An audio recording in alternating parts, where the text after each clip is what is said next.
If you're one of those patients who gets a pinching sensation behind the knee when you're trying to flex the knee, to bend the knee, this might be a great option for you. Now, there are different ways to do this at different levels, but at a high functional level. So this individual has been doing therapy for several months. She's done amazing. She's made great progress.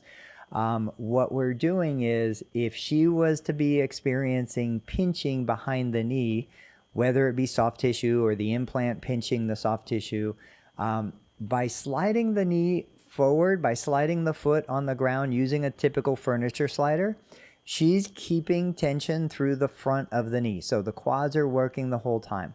That potentially creates space in the back of the knee where somebody might otherwise get pinching. This has been a really great strategy for that, to continue to improve knee flexion, to work on knee extension, to gain control of the entire lower extremity, and really just bring a little variety into the program.